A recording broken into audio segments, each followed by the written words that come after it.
আসসালামু আলাইকুম। আপনারা শুনছেন সর্বশেষ বাংলা খবর। শুরুতে শিরোনাম পড়ে বিস্তারিত।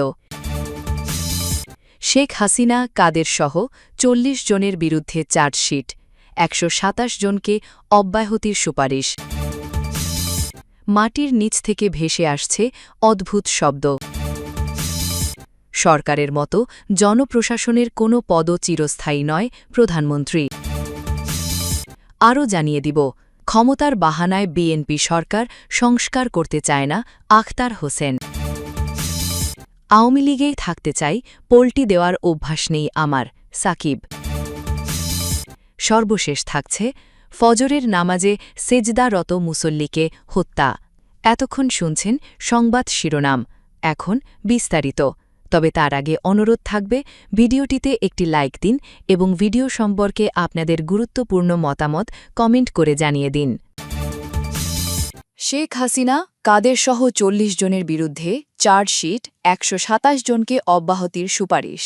জুলাই গণ অভ্যুত্থানে রাজধানীর মোহাম্মদপুরে ছাত্রদল কর্মী আশিক গুলিবিদ্ধ হওয়ার ঘটনায় করা হত্যাচেষ্টা মামলায় পলাতক সাবেক প্রধানমন্ত্রী শেখ হাসিনা সহ ৪০ জনের বিরুদ্ধে চার্জশিট দিয়েছে পুলিশ। তবে অভিযোগে সংশ্লিষ্টতা না পাওয়ায় ১২৭ জনকে মামলা থেকে অব্যাহতি দেয়ার সুপারিশ করেছেন তদন্তকারী কর্মকর্তা মোহাম্মদপুর থানার এসআই ফেরদৌস জামান।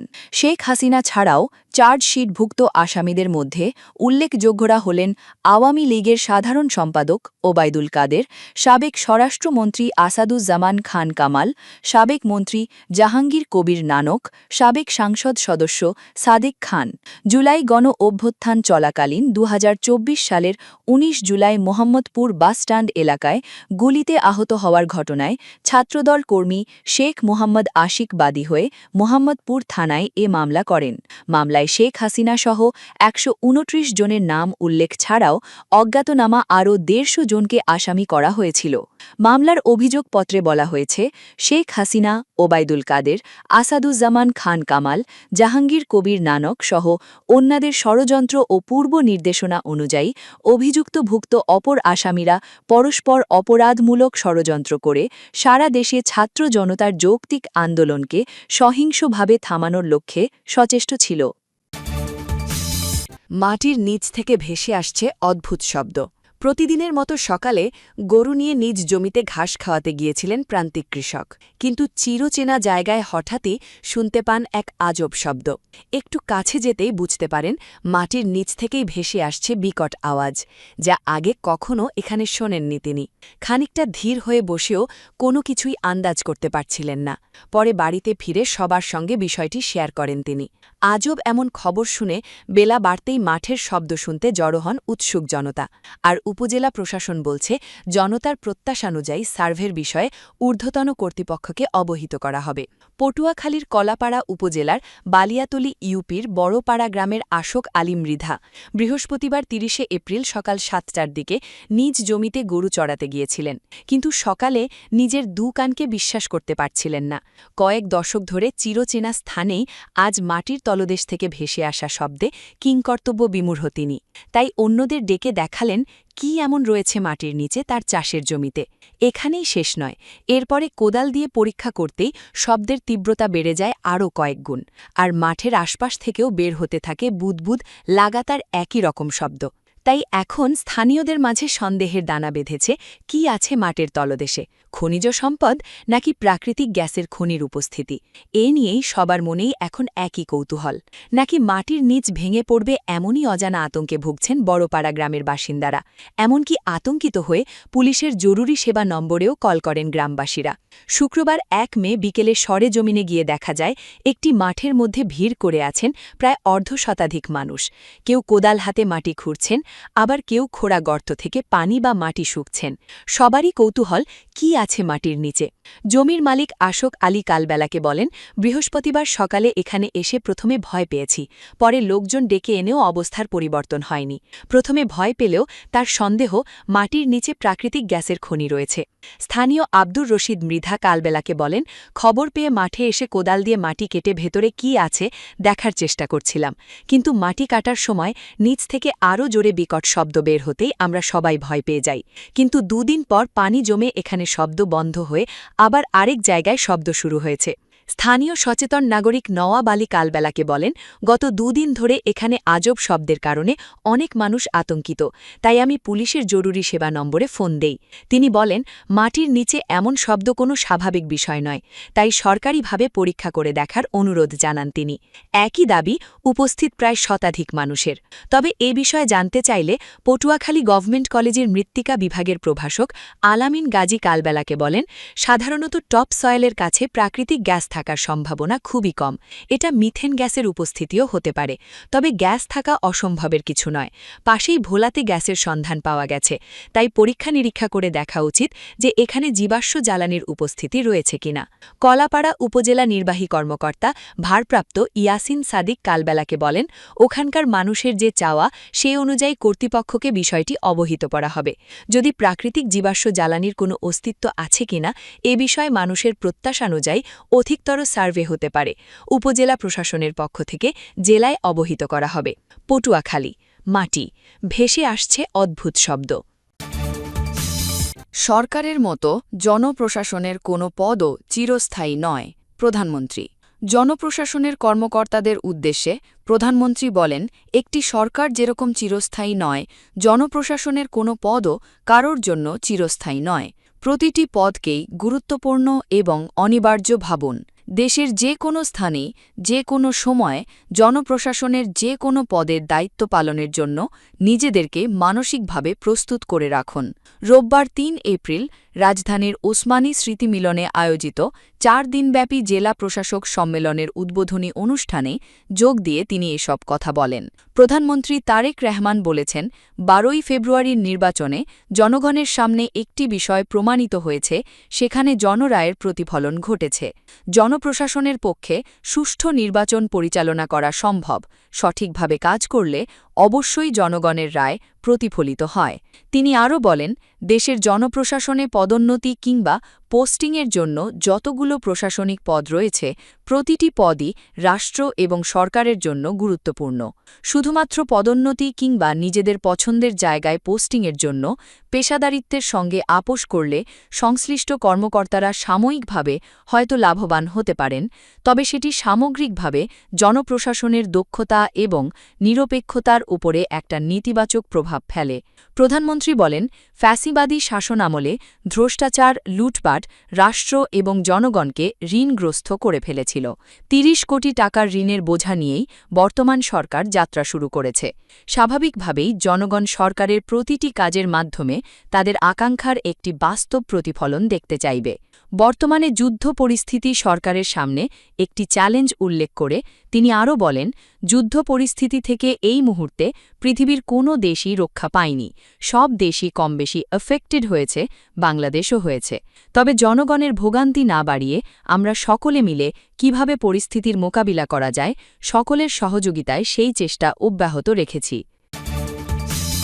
ক্ষমতার বাহানায় বিএনপি সরকার সংস্কার করতে চায় না, আক্তার হোসেন।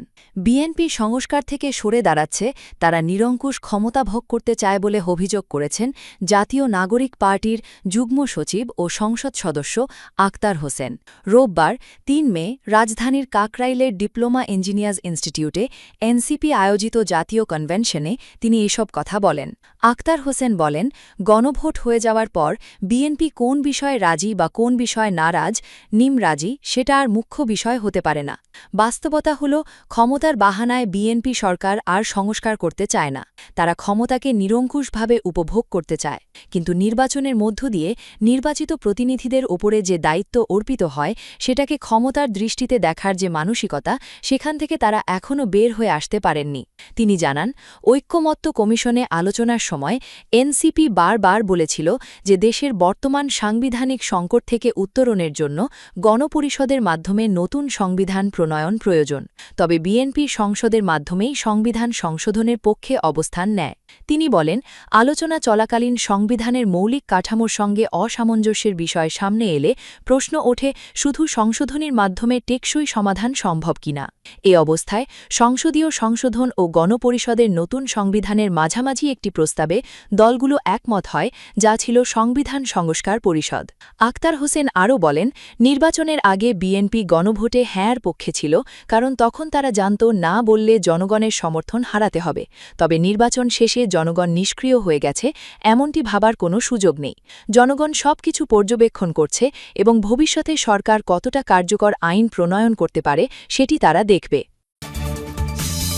আওয়ামী লীগেই থাকতে চাই, পল্টি দেওয়ার অভ্যাস নেই আমার। ক্রিকেট কেরিয়ার শেষে রাজনীতিতেই সক্রিয় থাকতে চান সাকিব আল হাসান, আর সেই রাজনীতিতে তার একমাত্র পছন্দ আওয়ামী লীগ, একথা স্পষ্টভাবে জানিয়েছেন বাংলাদেশ জাতীয় ক্রিকেট দলের সাবেক অধিনায়ক এবং আওয়ামী লীগের সাবেক সংসদ সদস্য। বিষয়টি নিয়ে তিনি বলেছেন, আমার দল পরিবর্তন করার শখ নেই, ইচ্ছা নেই। আমি যদি একটা ছোট দলেও কোনোদিন নাম লিখিয়েছি তো ওই দলের প্রতি সবসময় অনুগত ছিলাম, পল্টি দেওয়ার অভ্যাস নেই। রোববার ৩ মে বিডিনিউজ 24কে দেওয়া এক দীর্ঘ সাক্ষাৎকারে নিজের রাজনৈতিক দর্শন ও ভবিষ্যৎ পরিকল্পনা নিয়ে এসব কথা বলেছেন ৩৯ বছর বয়সী এই ক্রিকেটার। সাকিব আল হাসান বলেন, বর্তমানে আওয়ামী লীগ রাজনৈতিকভাবে কোণঠাসা কিংবা নিষিদ্ধ থাকলেও এই অবস্থা চিরস্থায়ী হবে না বলেই বিশ্বাস করেন তিনি। দলের প্রতি নিজের দায়বদ্ধতা নিয়ে তিনি বলেন, আমার এত দল পরিবর্তন করার শখ নেই। আমি যখন ছোট কোনো দলেও খেলেছি সেই দলের প্রতি অনুগত ছিলাম। আমার পল্টি দেওয়ার অভ্যাস নেই। আওয়ামী লীগের রাজনীতি নিষিদ্ধ হওয়ার প্রসঙ্গে মাগুরা ১ আসনের সাবেক সংসদ সদস্য বলেন, আজীবন কি কেউ কাউকে নিষিদ্ধ করে রাখতে পারে? এটা মানুষের গণতান্ত্রিক অধিকার। জোর করে কিছুদিন দমিয়ে রাখা সম্ভব হলেও তাতে দেশের বা রাজনীতির কোনো উন্নতি হয় না। রাজনীতিতে প্রতিহিংসার সংস্কৃতি বন্ধ হওয়া উচিত উল্লেখ করে সাকিব বলেন, যদি আমরা আগে ভুল করে থাকি এবং এখন সেটির পুনরাবৃত্তি হয় তবে এই খেলা চলতেই থাকবে। কাউকে না কাউকে এই ধারা শেষ করতে হবে। যে দল এটি শেষ করে দৃষ্টান্ত স্থাপন করবে তারাই মানুষের মনে জায়গা করে নেবে। ২০২৪ সালের জানুয়ারিতে মাগুরা ১ আসন থেকে সংসদ সদস্য নির্বাচিত হওয়া সাকিবের সংসদীয় মেয়াদ ছিল মাত্র ৭ মাস। ৫ই অগস্ট সরকার পতনের পর থেকে তিনি দেশের বাইরে থাকলেও মাগুরার মানুষকে নিয়ে এখনও স্বপ্ন দেখেন সাকিব। এ প্রসঙ্গে সাকিব বলেন, আমার শতভাগ বিশ্বাস আছে সুষ্ঠু নির্বাচন হলে মাগুরার মানুষ আমাকে আবারও ভোট দেবে। আমি তো এবারের অন্তর্বর্তী সরকার পরবর্তী সম্ভাব্য নির্বাচনেও অংশগ্রহণ নিতে আগ্রহী ছিলাম। ভেবেছিলাম ভোটে দাঁড়িয়েই নিজের জনপ্রিয়তা দেখিয়ে দেব, কিন্তু পারিপার্শ্বিকতা ও দলের সিদ্ধান্তের কারণে তা সম্ভব হয়নি। ৫ই অগস্টের পর থেকে যুক্তরাষ্ট্রে অবস্থান করা সাকিবের নামে বর্তমানে হত্যা মামলাসহ চেক জালিয়াতি ও শেয়ারবাজার কেলেঙ্কারির মামলা রয়েছে। এসব মামলাকে আইনিভাবে মোকাবিলা করতে চাইলেও দেশে ফেরার ক্ষেত্রে মূল বাধা হিসেবে দেখছেন নিরাপত্তাহীনতা ও হয়রানিকে। সাকিব বলেন, পুরোপুরি আশা আছে যে আমি দ্রুতই দেশে ফিরব। আমি আইনের মুখোমুখি হতে চাই, কিন্তু আমার নিরাপত্তা নিশ্চিত করতে হবে। আমি বিশেষ কোনো প্রোটোকল চাচ্ছি না, শুধু সাধারণ নাগরিক হিসেবে আইনি প্রক্রিয়া চলাকালীন হয়রানি না করার নিশ্চয়তা চাই। এই নিশ্চয়তা কাল দেওয়া হলে আমি পরশুই দেশে ফিরব। ফজরের নামাজে সেজদারত মুসল্লিকে হত্যা। মৌলভীবাজারের শ্রীমঙ্গলে ফজরের নামাজের সময় মসজিদে ঢুকে হাফিজ মিয়া নামে এক মুসল্লিকে হত্যার অভিযোগ উঠেছে। এ ঘটনায় জড়িত একজনকে আটক করেছে পুলিশ।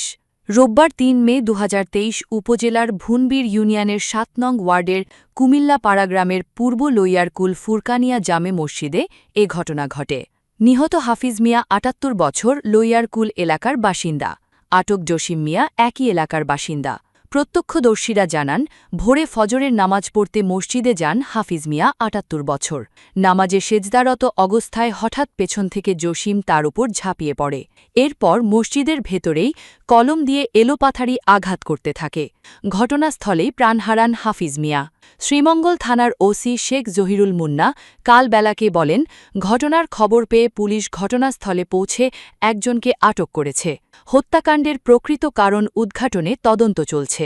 অভিযুক্তের বিরুদ্ধে প্রয়োজনীয় আইনগত ব্যবস্থা নেওয়া হবে।